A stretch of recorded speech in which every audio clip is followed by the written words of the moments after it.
तो तारिक रहमान प्रधानमंत्री बनेंगे और मोहम्मद यूनुस को राष्ट्रपति बनाया जा सकता है। हमने देखा कि यूनुस जो है सो हिंदुओं पर जो अल्पसंख्यकों पर जो अत्याचार हो रहा है उसको वो नहीं रोक पाए और एक तरह से एंटी हिंदू सेंटीमेंट पूरे बांग्लादेश में जगा। पाकिस्तान से 1971 में बांग्लादेश जिन बातों को लेकर बांग्लादेश अलग हुआ था पाकिस्तान से, वो बातें आज भी कहीं ना कहीं विद्यमान हैं।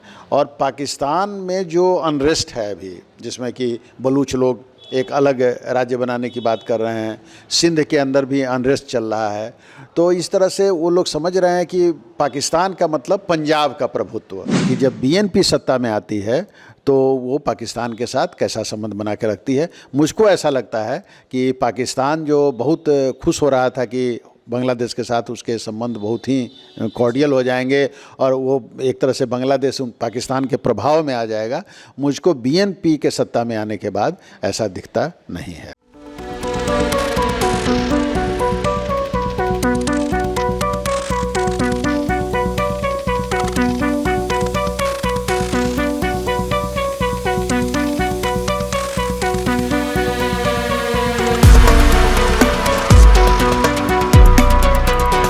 नमस्कार, फर्स्ट लुक बिहार में मैं निशा श्री आप तमाम दर्शकों का स्वागत करती हूं। और जैसा कि अभी पूरे देश भर में चर्चा बनी हुई है बांग्लादेश को लेकर के, क्योंकि बांग्लादेश में चुनाव हुए, चुनाव के परिणाम आए और वहां पे अब नई सरकार का गठन होगा।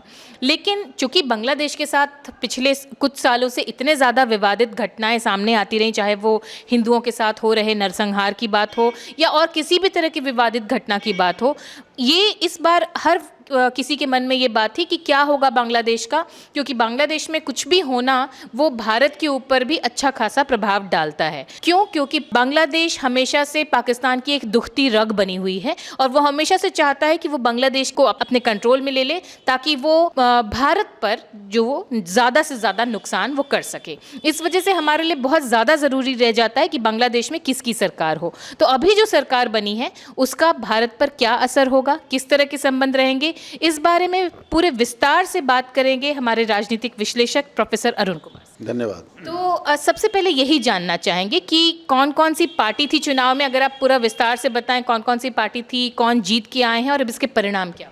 डी फार्मा स्टूडेंट्स अब हो जाइए तैयार, आपके लिए है बहुत अच्छी खबर कि अब केवल डी फार्मा स्टूडेंट्स को ही मिलेगी फार्मासिस्ट की जॉब। तो ये कोर्स करने के लिए आपके पास है दो चॉइसेस।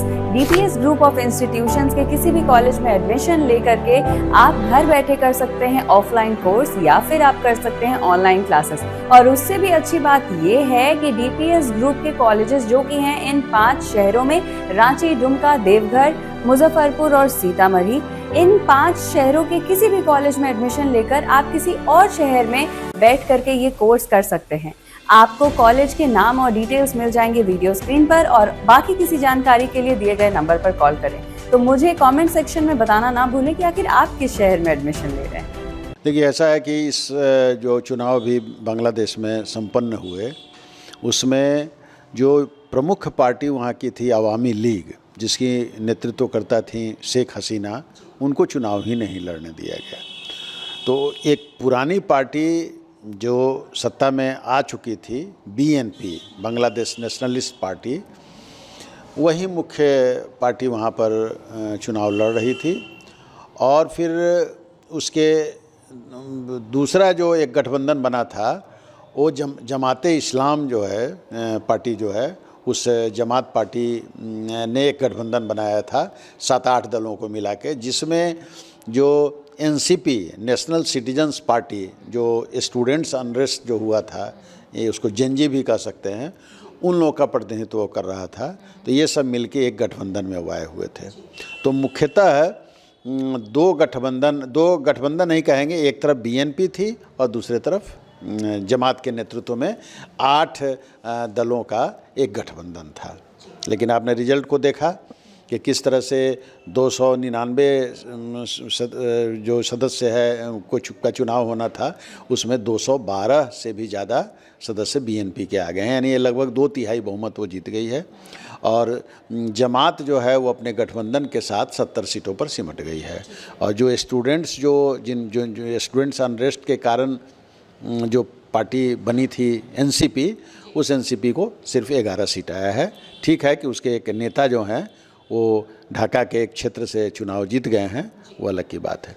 तो ये स्थिति वहाँ पर बनी और इसका मतलब ये निकला कि बांग्लादेश की जनता ने, ठीक है कि शेख हसीना से वो नाराज़ थे, क्योंकि शेख हसीना पर बहुत तरह के आरोप लगे, चुनाव जो था वो निष्पक्ष चुनाव वहाँ नहीं हुआ था, ऐसा कहना था। उसके बाद से जो बांग्लादेश की समस्याएं थीं वो बढ़ रही थीं। अमेरिकी हस्तक्षेप, सब लोग जान रहे हैं कि अमेरिकी हस्तक्षेप भी हुआ था, चूँकि अमेरिका चाहता था कि शेख हसीना उसको एक जो वहाँ का पोर्ट था उस पर पूरा अधिकार दे दें जहाँ अमेरिका अपना फ्लीट रख सके, लेकिन उसके लिए शेख हसीना तैयार नहीं हुई थी। और अंत में देखा आपने कि किस तरह से जेन जी और स्टूडेंट्स ऑर्गेनाइजेशन के प्रोटेस्ट और जो अनरेस्ट हुआ उसके कारण शेख हसीना को गद्दी छोड़ना पड़ा, प्रधानमंत्री का पद छोड़ना पड़ा और भारतवर्ष में वो शरण लेके यहाँ पर हैं। अब इसको आधार बनाकर जब एक बांग्लादेश में जब सरकार, चुनी हुई सरकार सत्ता से हट गई, तो वहाँ पर एक अमेरिका के बहुत ही करीबी मोहम्मद यूनुस को वहाँ सलाहकार बनाकर भेजा गया और वो आए और उन्होंने, लेकिन मोहम्मद यूनुस को कभी बांग्लादेश को में माइक्रो मैनेजमेंट बैंकों का करने के लिए और वहाँ की बेरोजगारी को बहुत हद तक उस पर काबू पाने के लिए उनको नोबेल प्राइज़ मिला था और इसी पर मोहम्मद यूनुस जाने भी गए। लेकिन सत्ता के पिच पर या राजनीति के पिच पर वो बिल्कुल उनका फेल्योर हुआ और वो एक तरह से जमात और अमेरिका की कठपुतली बनकर उन्होंने काम किया और उसका नतीजा ये निकला कि बांग्लादेश में जितने महत्वपूर्ण पद हैं उस पर उन्होंने जमात के लोगों को बैठाना शुरू किया। उनको ये उम्मीद थी कि जमात सत्ता में आएगी और जमात सत्ता में आएगी तो जमात की मदद से हम राष्ट्रपति के पद पर, अगर प्रधानमंत्री कोई दूसरा आदमी बनेगा तो राष्ट्रपति के पद पर जाएंगे। और ये आशा उन्होंने अभी भी नहीं छोड़ी है। ऐसा लोग कहा जा रहा है कि अमेरिका से भी उनकी बातचीत हुई है और बीएनपी से भी उनकी बातचीत हो गई है और ज़्यादा उम्मीद यही है कि बीएनपी के जो प्रमुख हैं खालिदा जिया के बड़े लड़के रहमान, उनका पूरा नाम है तारिक रहमान, तो तारिक रहमान प्रधानमंत्री बनेंगे और मोहम्मद यूनुस को राष्ट्रपति बनाया जा सकता है। अच्छा, एक जो सबसे ज़्यादा बातें चल रही थी, क्योंकि आजकल लोग बहुत ज़्यादा जियो पॉलिटिक डिस्कस करते हैं यूट्यूब और इतने ज़्यादा जो चैट जीपीटीज़ वगैरह हैं, इतने सारे इक्विपमेंट्स की वजह से, तो इसमें सबसे ज़्यादा एक बात की चर्चा हो रही थी कि बांग्लादेश प्रो पाकिस्तान होते जा रहा है। तो ये जो अभी प्रेजेंट गवर्नमेंट है ये क्या प्रो पाकिस्तान रहेगा? नहीं, हमको ऐसा भी नहीं लग रहा है, इसलिए कि जो बीएनपी और या अवामी लीग, ये जो इन लोगों का जो एक बैकग्राउंड है वो पाकिस्तान विरोधी बैकग्राउंड है। क्योंकि पाकिस्तान से 1971 में बांग्लादेश, जिन बातों को लेकर बांग्लादेश अलग हुआ था पाकिस्तान से, वो बातें आज भी कहीं ना कहीं विद्यमान हैं। और पाकिस्तान में जो अनरेस्ट है अभी, जिसमें कि बलूच लोग एक अलग राज्य बनाने की बात कर रहे हैं, सिंध के अंदर भी अनरेस्ट चल रहा है, तो इस तरह से वो लोग समझ रहे हैं कि पाकिस्तान का मतलब पंजाब का प्रभुत्व, जो पाकिस्तान के अंदर जो पंजाब है उस पंजाब का प्रभुत्व है। तो ये जो बीएनपी है और अवामी लीग है, ठीक है कि अवामी लीग शेख मुजिबुर रहमान चूँकि लीड किए थे उस समय के आंदोलन को, इसलिए अवामी लीग बिल्कुल कट्टर विरोधी पाकिस्तान की थी। उस हद तक अगर बीएनपी को हम नहीं भी माने, तभी भी बीएनपी का भी जो एक बीएनपी पार्टी भी जो बनी और ये बनी, तो वो भी एंटी पाकिस्तान ही है। हाँ, एक बात ज़रूर है कि जो जमात है वो जमात चाहती है कि वो पाकिस्तान से निकटता कायम करे और जमात ने मोहम्मद यूनुस के माध्यम से जमात ने ऐसे कई काम किए जिसकी चर्चा लंबी हो जाएगी, जिसमें पाकिस्तान के साथ दोस्ती की बात बढ़ी।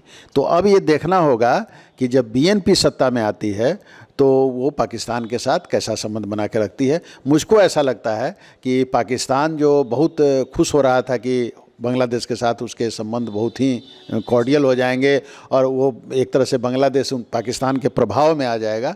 मुझको बीएनपी के सत्ता में आने के बाद ऐसा दिखता नहीं है। ठीक है, तो ये जो तारिक रहमान है जो अब प्रधानमंत्री बनेंगे बांग्लादेश के, इनकी जो माँ थी खालिदा जिया, वो जब प्राइम मिनिस्टर बनी थी बांग्लादेश की तो वो भारत विरोधी स्टेटमेंट्स देते हुए सुनी जाती थी। तो ऐसे में अभी क्योंकि ये काफ़ी समय से जो बांग्लादेश से बाहर रह रहे थे और तब इनको लाया गया है, कहीं ना कहीं कहा जाता है कि भारत का हाथ है इनको वापस लाने में, तो लगता है कि इनका झुकाव भारत की तरफ होगा? नहीं, मुझको ऐसा लगता है कि ये भारत के साथ इनका संबंध जो है सो कॉर्डियल रहेगा। हालांकि ठीक आपने कहा कि 2001 से लेकर 2006 तक जब खालिदा जिया प्रधानमंत्री थी तो उन्होंने कई ऐसे फैसले लिए थे जो भारत का विरोध कर रहा था। तो और उनके स्टेटमेंट में जो आते हैं वो भी थोड़ा प्रो चाइनीज़ उनके स्टेटमेंट में आए और भारतवर्ष को उन्होंने एक अच्छे पड़ोसी मुल्क के रूप में नहीं देखा, बल्कि उनका आरोप था कि ये बिग ब्रदर एटीट्यूड में रहते हैं। लेकिन एक बात बराबर ध्यान में रखनी चाहिए कि बांग्लादेश के भारत के साथ लंबी सीमा लगती है। वो समुद्र से भी लगती है, नदी से भी लगती है और ज़मीन से भी लगती है। पूरा हमारा नॉर्थ ईस्ट का एरिया और जो पश्चिम बंगाल का एरिया है वो सब बांग्लादेश से जुड़ा हुआ है। तो एक तरह से बांग्लादेश चाह कर भी बहुत समय तक भारत विरोधी रवैया अपनाकर अपने को स्टेबल नहीं कर सकता है। तो इसलिए निश्चित रूप से, और हम लोगों ने देखा कि प्रधानमंत्री ने जैसे ही ये मतलब कि वहाँ पर चुनाव कराने की जब घोषणा हुई तो भारतीय प्रधानमंत्री ने उसका स्वागत किया। और अभी आपने देखा कि जैसे ही बीएनपी चुनाव जीती तो तुरंत भारतीय प्रधानमंत्री मोदी ने फ़ोन करके तारिक रहमान को बधाई दी है। और तारिक रहमान ने भी कुछ इस तरह के इंडिकेशंस दिए हैं जिससे ऐसा लगा है कि नहीं, वो भारतवर्ष के साथ एक मित्रता और दोस्ती रखना चाहते हैं।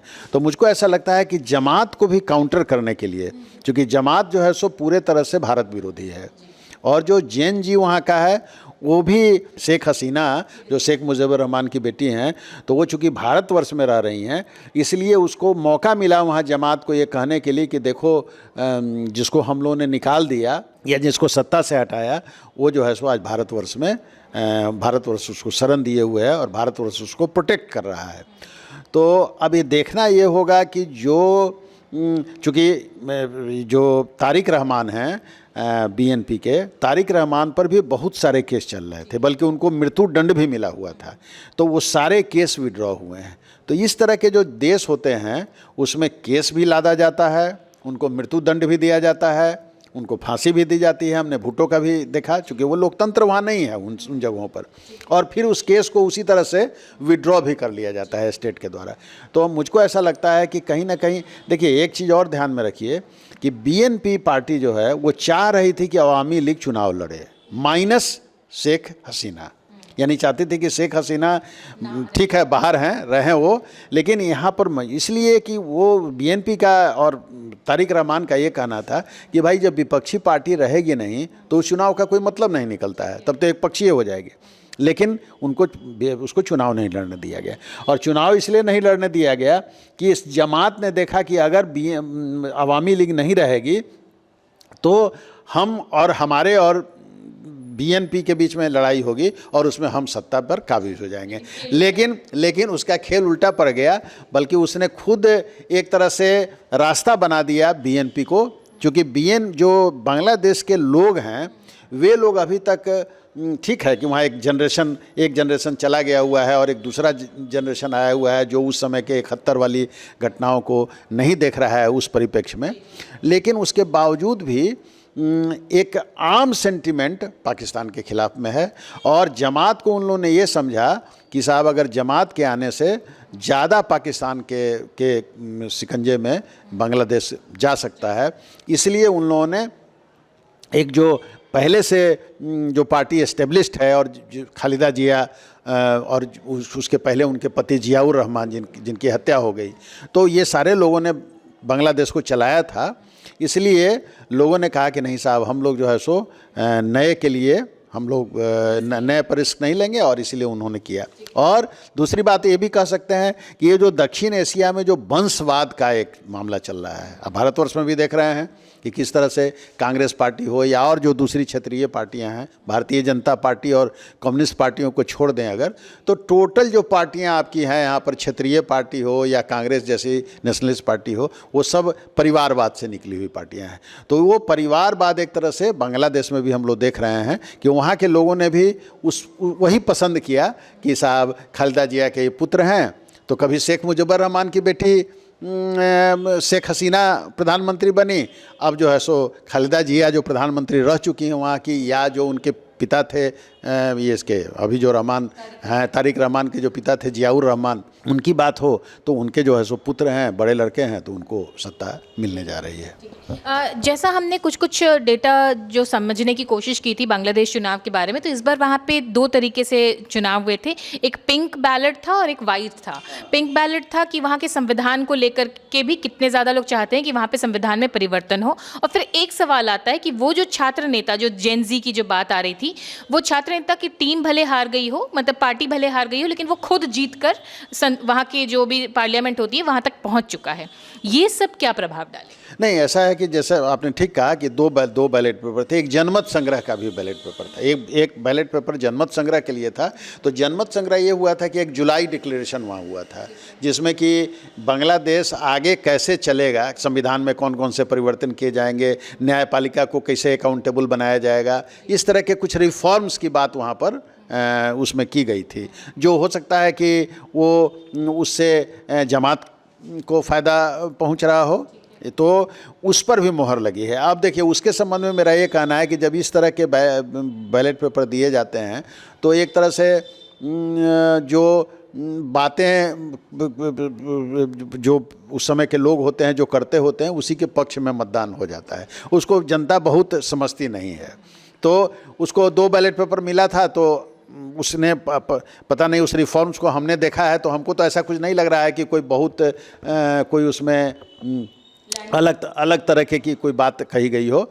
बहुत उसमें अच्छी बातें भी हैं, जैसे अकाउंटेबल बनाने की बात है, पार्लियामेंट्री डेमोक्रेसी को कैसे फंक्शन करना है कि उस पर बात है। कुछ बातें संदेह पैदा करने वाली भी हैं उसमें, लेकिन खैर एक तरह से जनमत संग्रह भी उसका हो गया है। तो अब देखना ये होगा कि बीएनपी उस जनमत संग्रह और जनमत संग्रह में जो इशूज डाले गए थे उस पर बीएनपी कितनी सहमत है, क्योंकि बीएनपी ने उसको नहीं लाया है, बीएनपी की उसमें सहमति नहीं है, लेकिन सत्ता में तो बीएनपी रहेगी।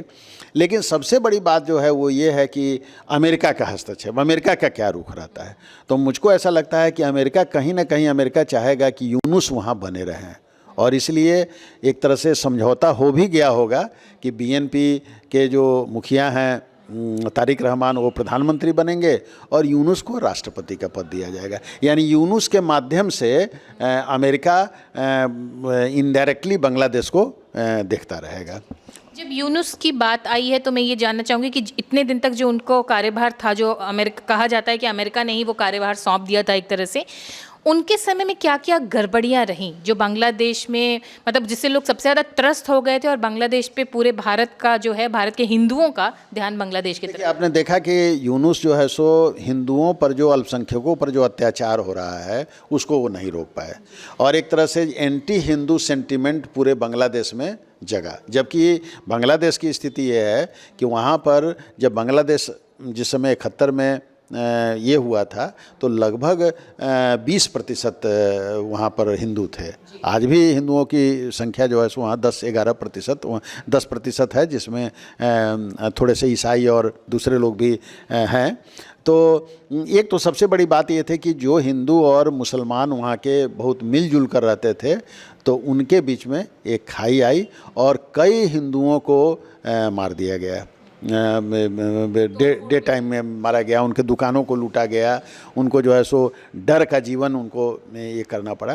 तो ये जो बीएनपी पार्टी जो जीती है उसमें हिंदुओं का बहुत बड़ा हाथ है, क्योंकि हिंदुओं ने बिल्कुल समझ लिया कि साहब अगर जमात और ये जो स्टूडेंट के जो ऑर्गेनाइजेशन है वो अगर जीतेंगे तो हमारी सुरक्षा नहीं हो पाएगी। इसलिए हिंदुओं ने वोट दिया, और अवामी लीग जिसको चुनाव में ये लोग भाग नहीं लेने दिए, वो अवामी लीग के भी लोग बड़ी संख्या में बीएनपी को ही वोट दिए कि हम लोग इंतज़ार करेंगे, अभी हमको जमात से अलग होना है, जमात का गठबंधन को हमको नहीं जीतने देना है, इसलिए वो भी। तो कहने का मतलब है कि बीएनपी को इतना फ़ायदा जो नज़र आ रहा है, और बल्कि आप देखेंगे कि जो अवामी लीग का गढ़ है उस गढ़ सब में बीएनपी चुनाव जीती है। इसका मतलब निश्चित रूप से जो अवामी लीग के समर्थक थे उन्होंने बीएनपी को वोट दिया है। तो ये जो है सो एक स्थिति बनी। दूसरी बात ये बनी कि भारत का विरोध करना, जबकि कि एकदम लगा जैसे कि भारत बहुत बड़ा दुश्मन हो गया हो, और इस बात को भूल जाना कि बांग्लादेश के निर्माण में भारतवर्ष का हाथ है। अगर भारतवर्ष की उस समय की तत्कालीन प्रधानमंत्री इंदिरा गांधी ने एक तरह से बांग्लादेश के जन्म में उनका बहुत बड़ा हाथ है, और उन्होंने अमेरिका से और सारे जो पश्चिमी राष्ट्र थे उन लोगों से दुश्मनी मोल लेके बांग्लादेश की लड़ाई में एक स्टैंड लिया था और उन्होंने उसको बचाया था। इसके लिए हाँ, और शेख मुजीबुर रहमान को एस्टेब्लिश कराया वहाँ पर, और उतने लोगों का जो पाकिस्तानी सैनिक थे उन लोगों को, सब लोगों को सरेंडर करना पड़ा। ये बहुत बड़ी घटना थी ये। तो ये उस समय हुआ था। तो बांग्लादेश को ये समझना चाहिए कि भाई इस बांग्लादेश के निर्माण में भारतवर्ष का बहुत बड़ा हाथ है। भारतवर्ष ने उतने जो आए लाखों की संख्या में जो रिफ्यूजीज आए उनको भारतवर्ष ने पनाह दिया, उनके खाने पीने की व्यवस्था की। तो इस तरह से ये किया। तो इस तरह से और लगातार भारतवर्ष जो है सो पड़ोसी होने के नाते जो मदद करनी होती है या जो भी ट्रीटीज वगैरह है उसमें बांग्लादेश को फ़ायदा मिले, उसके लिए भारतवर्ष बराबर रोहिंग्याज की समस्या सॉल्व हो पाएगी क्या अब नए गवर्नमेंट बन जाए? अभी तो कहना बहुत मुश्किल है कि अभी उसका क्या निकलता है, क्योंकि अभी देखना पड़ेगा कि देखिए ये निश्चित रूप से इस तरह के लोग जो जब सत्ता में जब इस तरह की पार्टियां और इस तरह के, क्योंकि आप देखते हैं कि बांग्लादेश जो है सो लगभग 17.5 करोड़, यानी उत्तर प्रदेश की जो आबादी है हमारे एक स्टेट की, वो बांग्लादेश की आबादी है पूरी। तो इस तरह के मुल्क में कुछ भी आपको प्रेडिक्ट करना बहुत मुश्किल होता है, लेकिन ऐसा एक अनुमान हम लोग लगा रहे हैं कि जो बहुत सारे इशू जिसको कि रिजॉल्व नहीं कर पाए थे, ये क्या नाम कहा जाता है, यूनुस और जो जमात के लोग थे, जो लोग इन्फ्लुएंस कर रहे थे यूनुस को या स्टूडेंट ऑर्गेनाइजेशन के लोग, उन चीज़ों को बीएनपी देखेगी। और एक और फ़ायदा है कि बीएनपी के जो मुखिया हैं तारिक रहमान, वो अभी निर्वासित थे लगभग 16-17 वर्षों से, इंग्लैंड में थे वो। तो इंग्लैंड का भी प्रभाव उन पर पड़ा होगा, क्योंकि इंग्लैंड एक थोड़ा सा ओपन डेमोक्रेसी वहाँ की है और उस डेमोक्रेसी में उनको रहने का मौका मिला होगा, तो उसका एक प्रभाव उन पर निश्चित रूप से होगा। प्लस उनको अपनी माँ से या अपने पिता से भी जो एक उनको मिला होगा। तो हमको ऐसा लगता है कि वो बहुत ही सोच समझ के, क्योंकि बांग्लादेश के सामने अभी स्थिति बहुत विकराल है। अभी वहाँ बेरोजगारी की समस्या है, बहुत सारे ट्रेड एग्रीमेंट होने हैं। उसका मुख्य, बांग्लादेश का जो मुख्य व्यवसाय है वो रेडीमेड गारमेंट्स का है, कि वो रेडीमेड गारमेंट्स अमेरिका, पश्चिमी देशों में और दुनिया के दूसरे देशों में सस्ते बनाकर वो जो है सो भेजता है। तो वो सारे मार्केट्स अभी उसके गड़बड़ हो गए हुए हैं। तो उन सारे चीज़ों को पटरी पर लाना है। तो एक तरह से उसमें भारतवर्ष के साथ अगर उसकी मित्रतापूर्ण संबंध होंगे तो बांग्लादेश को बेनिफिट होगा। और हम लोग उम्मीद करते हैं कि बीएनपी इन चीज़ों को निश्चित रूप से देखेगी और इसको आगे बढ़ाने का प्रयास करेगी। तो ये थी तमाम बातें बांग्लादेश से जुड़ी हुई। और अगर इसको एक संक्षेप में अगर मैं कहना चाहूँ तो हमको यहाँ के इलेक्शन के नतीजे के बाद ये पता चला है कि जनता कहीं की भी हो, वो नोन चेहरे और नोन पार्टी को ही जो है वो अपनाना चाहती है, और परिवारवाद जो है वो राजनीति का एक अभिन्न अंग बन करके रह गया है। ये तो कहीं ना कहीं से हम कह ही सकते हैं। फिलहाल के लिए इस चर्चा को यहीं देते हैं विराम। आप बने रहिएगा हमारे साथ। इस तरह की और भी राष्ट्रीय और अंतर्राष्ट्रीय खबरें हम आपके सामने लाते रहेंगे। आप देख रहे थे फर्स्ट लुक बिहार। धन्यवाद।